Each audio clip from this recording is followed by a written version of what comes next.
I start taking small steps towards them, just minute steps. So I just decide I'm going to take some action, because I always felt in my professional life, or I discovered in my professional life, the implementation, the operation was far more important than the strategic thinking. Hello, everybody, and welcome back. Yes, it is your favorite time of the week. It's my favorite time of the week. It is time for Leaders Talk. And as usual, I am your intrepid host, Andrew Dupy. And today with me, I have a very special guest. And I usually say that, but in this case, I consider him not just a guest, but a personal friend. It's Dr. Nawtej Dosanjh. And with board and executive leadership roles across educational institutions and nonprofits, Nawtej has shaped governance, content innovation, and digital transformation. He's a former global dean at Holt International Business School and chief academic officer at Digital Academy for Global University Systems. He has led international accreditation and strategic innovations as co-owner of Vidir University, and he drives specialized master's programs in healthcare management, AI, and technology. He's passionate about mentorship, about having a social impact, and he served in the past as a member of the board of trustees of First Star UK. Recently, he has become an author that is of our interest here today. He has published his first novel, A Climate of Chaos, A Parched Earth. Is an espionage thriller set in the near future with a backdrop of mass migration caused by climate change and how technology could be used both as a benefit and a detriment. And later in 2025, he's going to be publishing a management book on AI. Nawtej, welcome. I'm very, very happy to have you here. That's a big CV. There's a lot to talk about here. But yeah, kind of introduce yourself to our audience. Let them know a little more about you that didn't cover, and what basically made you become this new author with so many different kind of tacks. Andrew, first of all, good to see you again. Good to see you. It's been a few weeks, so Yep. very nice to see you. Thank you so much for that introduction. I mean, you got through such a lot there in such a. You're obviously used to this. You obviously know how to. You've practiced getting out a lot of words in just a few minutes. So there's a lot there. I mean, that it's rare to have somebody that has that many different facets and areas that they kind of touch on. So yeah, I mean, we have no shortage of things to talk about, it seems. Well, I thank you for the introduction. I think you covered really most of it. I suppose the only thing you didn't cover, maybe this is because I haven't told you yet because it's so recent. I started a podcast with two colleagues, and it's sort of something new. We started about 5-6 weeks ago, and it's a podcast where we just talk about business issues, life issues, relationship issues, and it's an unrehearsed, real conversation between three people. We have the topic, but the rest of it is unrehearsed. We occasionally have guests, and we'll have you on at some point. Yeah, I'm about to say you can't have one and not have me come and get to play. You'll be there. It'd be great to have you. Excellent. Well, wonderful, ladies and gentlemen. We'll also link that down below so that you can follow that over. So yeah, I mean, what is it that really drove you to begin to make these moves to kind of become more of a public-facing figure and getting out there a little bit more? Oh, wow. What a tough question. What drove me? I don't know that anything drove me to become a more of a public-facing figure. As you know, Andrew, I like doing, because I've said this so many times, that's why you know it, because I can repeat myself so much. Yeah. So I like doing interesting things with interesting people. Right. So it's not that I thought, oh, I've got to be a public-facing figure, because I'm not a public-facing figure. Not really. But I like doing interesting things. So if that results in, for example, I wrote my first novel recently. If that results in becoming a public-facing figure, fine. But I'm not. It's not something that's not something that I'm craving. I recently published also a chapter in a book, leadership DNA. And we'll be in just a moment. We'll be discussing that. But yeah, I mean, so you have your basically your irons in a lot of fires right now going forward. No, Novel, yeah. what I wanted to say just in that book, one of the main things I say in that book is, you know, don't I think it doesn't work to chase money or fame. Okay. You've got to do stuff that you really like, stuff that you really love, and see if that can see if there are, use your imagination to see if you can turn those things that you love into some income earning activity. Because it's easy to do things you love. It's really hard to do things you hate, even if you're, chasing money and wealth and so forth. So, yeah, so I'm not chasing anything. I'm not looking to be anything. I'm looking to do interesting things with interesting people. And I really love that. I like that take on things because you're absolutely right. And one of the things that I hear very regularly from business leaders is how often they run into problems like burnout. And they run into those problems of burnout because in many cases they aren't necessarily doing something that they love. They look at it from a business first perspective of, I'm here to make money. I must make money. Whether or not I enjoy it is, superfluous. Yeah, so I really love that take. And you're right. If you do that, it kind of brings success. So, maybe talk to our audience a little bit about how they do that, because they may have the questions like, well, Nawtej, I mean, how can I make the things that I love my career when other opportunities maybe will be more profitable and I have to think about myself and my money and my home? Yeah, I mean that really is a good question, because so much depends on where you start, right? Right. You may be unfortunate, you may be less fortunate than others in terms of where you start. But I just think over a 40, 50-year span, you've got to figure out what are the things you like doing. Maybe I can phrase it a different way.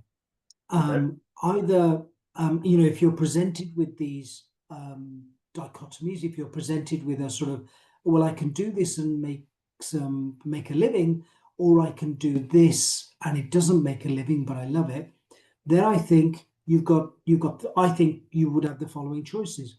So what is it about the making money activity that you like? What is it about it?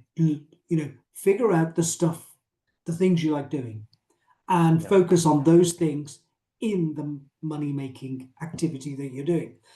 And the thing you like doing that can't make any money, find some spare time. Create spare time in your schedule from your money making activity to do the thing that you love. So find things you love doing, and focus on those things, and then be ruthless with your time management so that you can spend time on the things you love, which aren't making any money. Yeah, because I agree with you. Some things won't make any money. You're right. Yeah. Yeah. But I love this too, because one of the things that I hear also regularly from business leaders, especially business leaders that are becoming authors, is that problem of time. And that's what they say, that they love writing. I like to write. I like to tell my stories. I like to do this, but I'm not doing it because I'm not making the time for it. And then I speak to someone like you and all of that massive CV that has so many things that you've accomplished, and you're doing a novel and you're doing a nonfiction. So Nawtej, speak to our audience that tells me regularly, I can't find the time. How did you be ruthless with that time management and actually be able to produce this while still being a successful business leader? So I think that in the last question I used the words "be ruthless with your time." So let me repeat that, but let me sort of layer that a little bit. Right. Yeah, we can deep dive into it. Yeah. I mean, look, don't have an hour meeting. Don't cram an hour meeting. Let me rephrase that. Don't have an hour meeting where you could have that conversation in 5-7 minutes.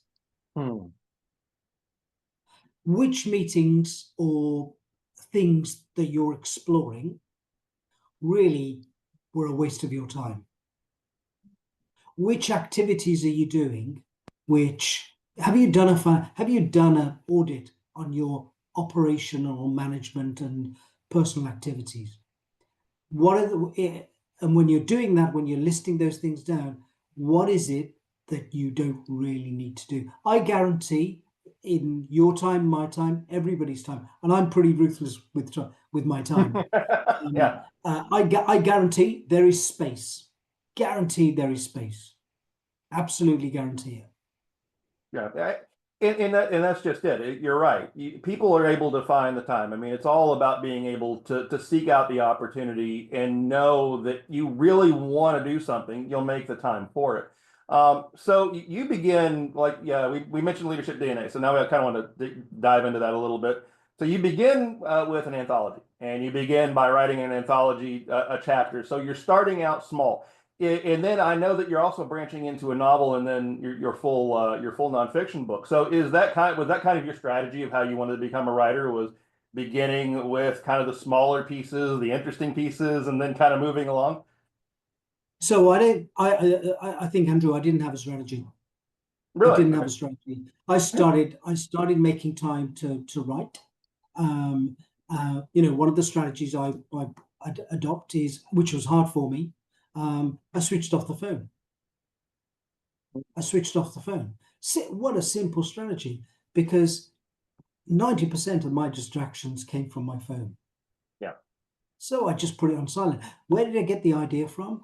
I still teach my master's students, but I used to teach I used to teach online to students in Rwanda, or well, around Africa, but the university was based in Africa. And very often, because they were working, I would speak to them one to one on a Saturday or a Sunday morning.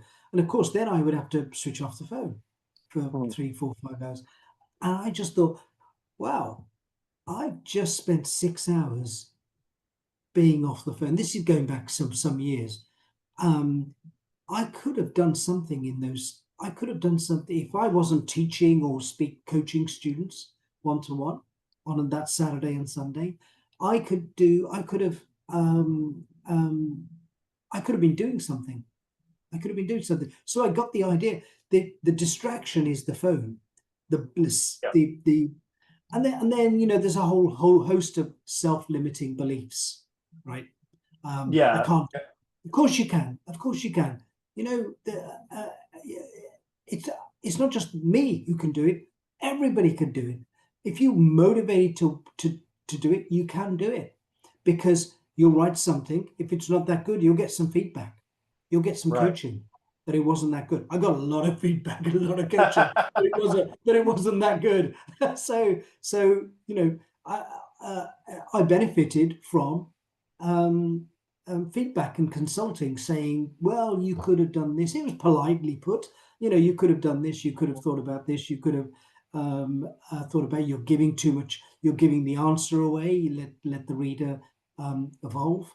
Let the reader think about the answer, and before you stumble upon it in the book. So you make the time. I think the other thing that I do personally, which I don't advocate, but I do myself, is that I don't think about my work time and my personal time. Mhm. I don't think about it that way. I think that if I want to go out for lunch with someone, as long as it's something I really want to do and it's a worthwhile meeting or a worthwhile personal interaction, i.e., it's interesting, then I'll do it. But because I've done that at lunch, then I'll work in the evenings. Right. So, so I don't, I, I don't, I don't think I'm going to burn out because I'm loving everything that I'm doing. But I'm very careful with my personal time and my exercise time. I'm up at 6 exercising, to make sure that I'm fit for everything I want to do. So yeah, I think I'm rambling now with Oh no, with various things, but it's actually it's yeah, about time, managing time. I've always been able to be ruthless with my time, yeah. and now I'm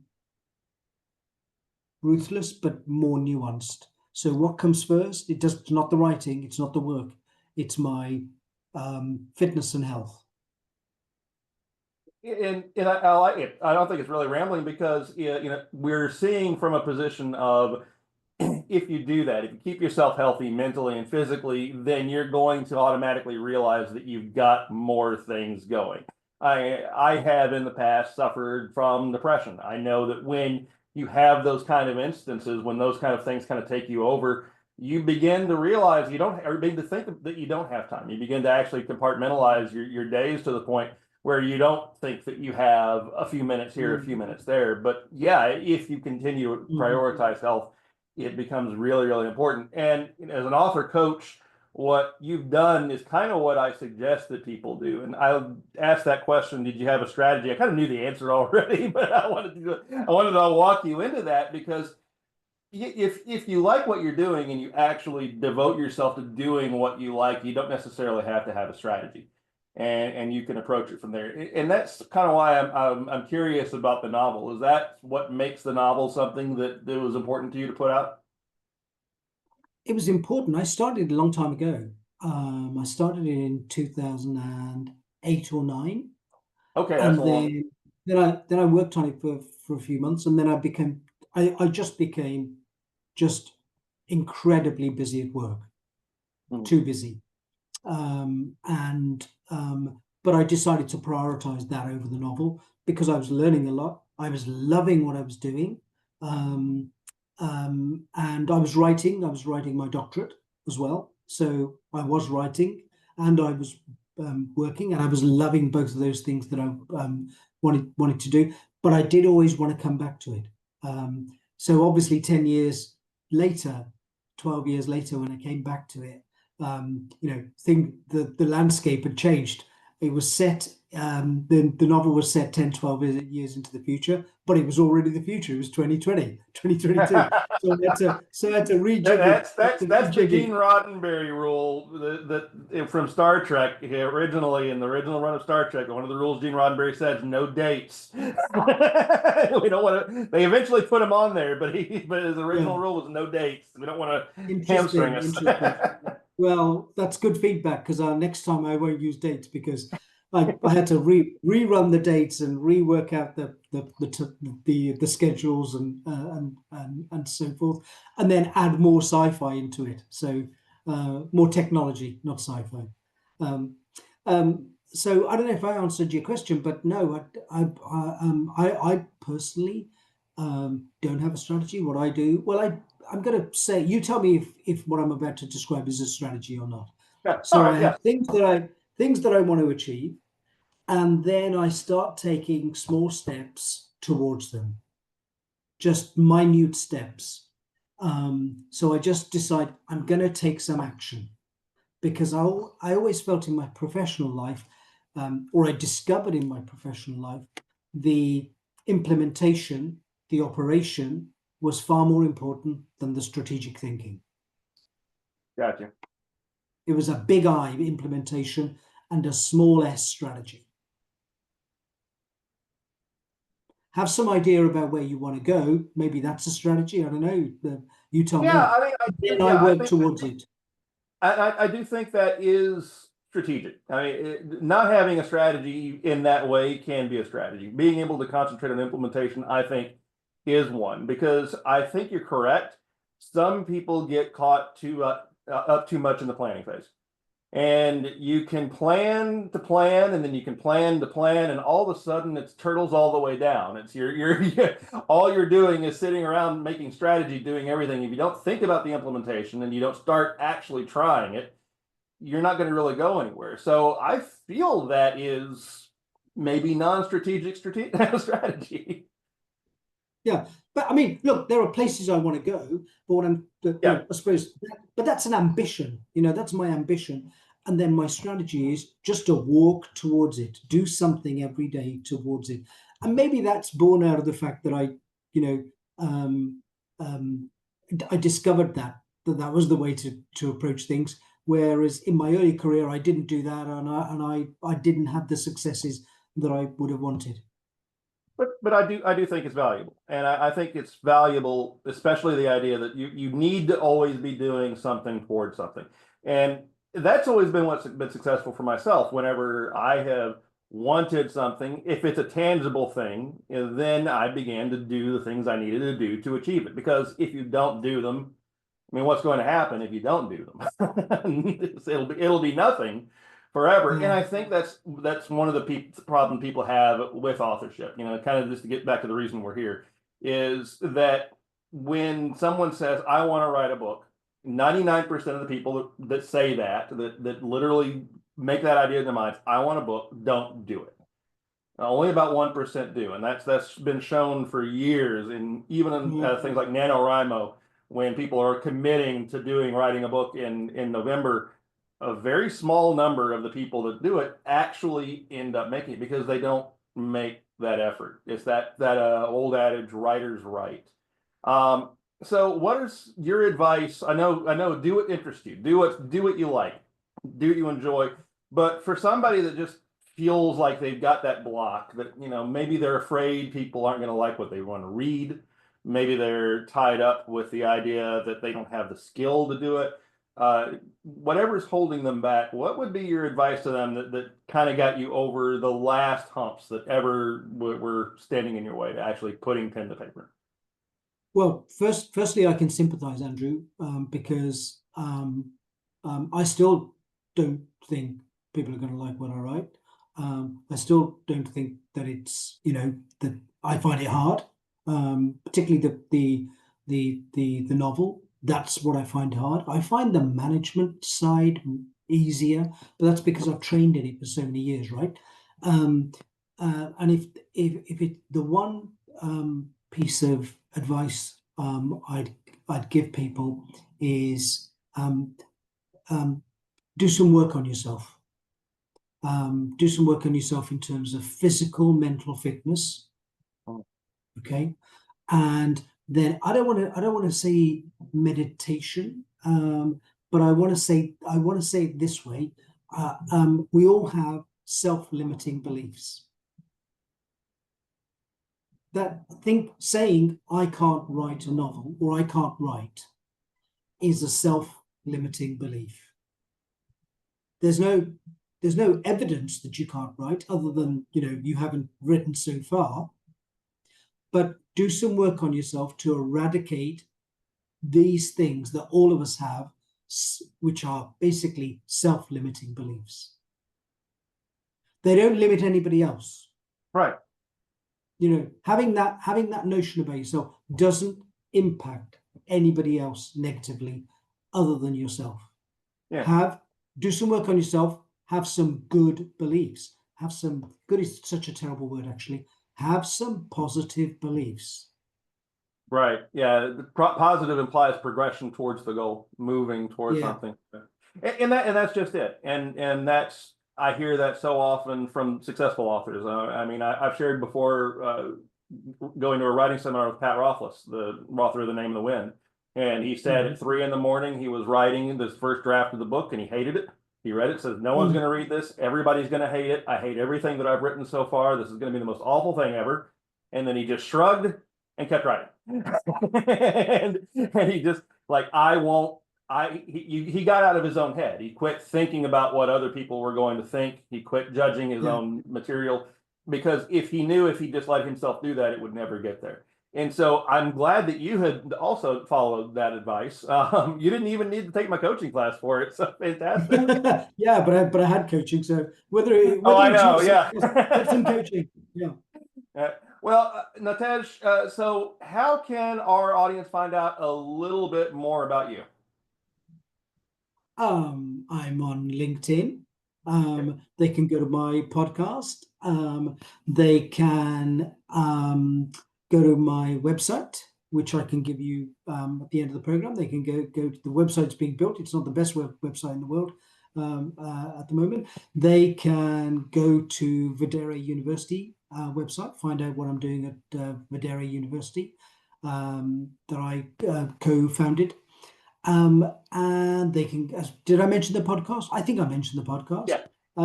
They can go to the podcast. They can read my book. They can find me. They can absolutely find you. And I love it. Ladies and gentlemen, those links are going to be down below. make sure that you check out Nawtej in Leadership DNA, and then later on in A Climate of Chaos. Nawtej, we will want to have you back on to kind of deep dive into those and get into some specifics as they come out. But until then, my friend, it was great having you on. Great talking to you. We'll be chatting again, I'm sure, very, very soon. Andrew, pleasure to be with you. Thank you for inviting me. Absolute pleasure.